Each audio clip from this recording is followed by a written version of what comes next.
Let's start with Barangaroo South. Why don't you tell us how this project came to be and what it contributes to Sydney? Yeah. You made an interesting remark about it being not actually in the CBD. Well, actually not quite in the CBD. I think it's a fascinating discussion. So Barangaroo South, part of Barangaroo, which was an area, it was a container port until really they started thinking maybe in the order of 15 years ago, Sydney thinking about what the future of how they could develop within what is a very constrained city. The city of Sydney constrained by water and the famous icons that we're all aware of. That city needed to grow, and this was an obvious place for it to go, even though, as you described, it was seen as something on the other side of the tracks, a long way from the core of the CBD as it existed then. I have to say that's changed now. And it was a city project, a piece of city. It was, I think, in a very good way. There was promised to be 50% of it to be open public land. And 50% of it to be built. And so that public land now is a reserve, right? It's like a waterfront park. So what you see today, as it's not complete, there was divided into three segments. There was the initial concept. There was a competition done in the mid-noughties. We came second, thinking that. And that proposed essentially a piece of land on a reformed headland, to restore a headland, and an extended piece of waterfront public land in what is called Barangaroo Central, and that's yet to be developed. And then Barangaroo South, where the weight of the built form was going to go. The sort of financial engine, actually, which would enable the creation of the headland park, Barangaroo Reserve, and the future open space in Barangaroo Central, which is yet to begin. And that's under construction now, Barangaroo Central. Barangaroo Central is, we're not involved in Central. Imminently, I understand things are happening. And in fact, Barangaroo South is not yet complete. Our work is pretty much done now, the master plan of South. But there are still buildings to go in that space. Right, but it's by and large up and running. I mean, as a district, kind of, it feels like something's happening, right? Well, I think one of the great success, one of the amazing successes is that even though it is not yet complete, it is already successful. And not just successful for those who work there, but also it's become a destination both for Sydney-siders and tourists on top of that.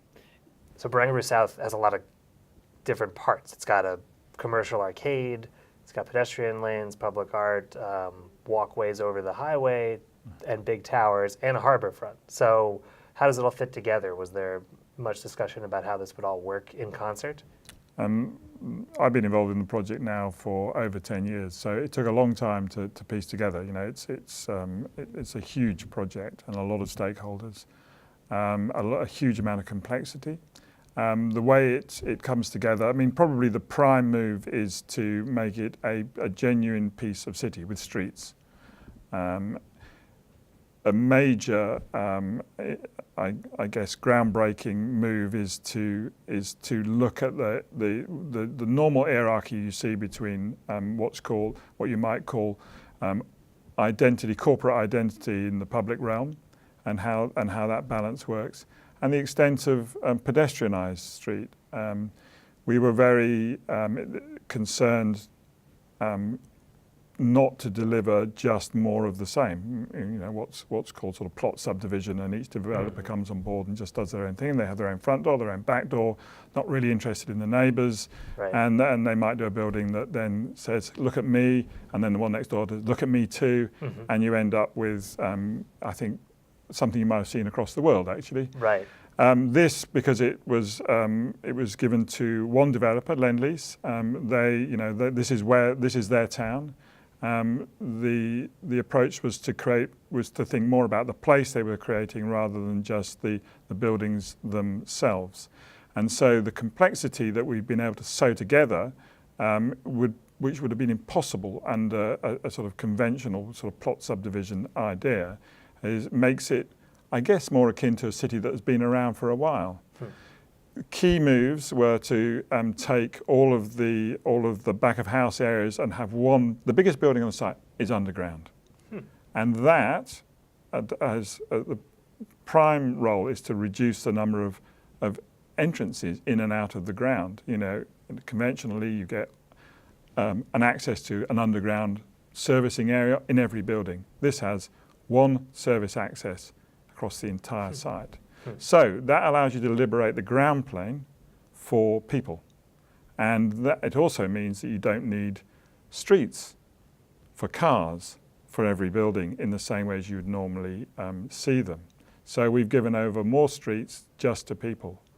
And this sort of groundbreaking move that we've made here, which I think is a sort of game changer, is to put the office lobbies, the big corporate identities, actually on the smallest streets. And that creates a sort of tension between the two, which is a dramatic thing. I mean, architecturally, it's a sort of classic move. You know, you compress and expand, but it also means that the prime streets are for everyone, not just for the commercial lobbies. So the organised in that fashion, there's a sort of organisational concept that really is about people and for people.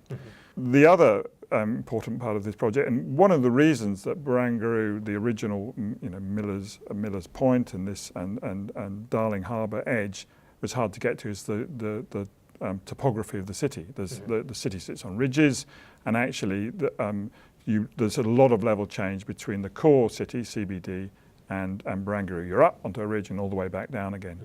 Those connections, over the years, of course, those connections were severed because of the difficulty of getting to this western edge, leaving really only one point of access.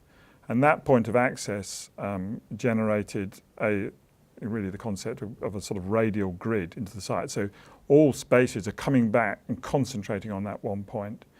That one point then becomes the connection to the main station, which is not physically that far away, but with all of the level changes was a difficult move. And again, Wynyard Place. That's Wynyard Station, that's right.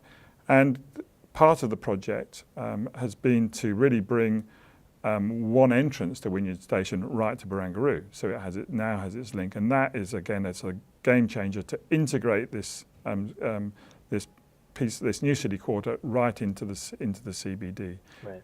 And in the other way as well, it's also taken the pressure off Circular Quay, for example. Circular Quay, which takes all the ferries, you know, highly congested. Actually, Barangaroo, because of its connectivity now, has taken some weight off that, and there are ferries now docking at the water's edge. So right in front of the tall towers. Exactly. So, and they serve the whole city. So it's now seen that it is super close to the CBD.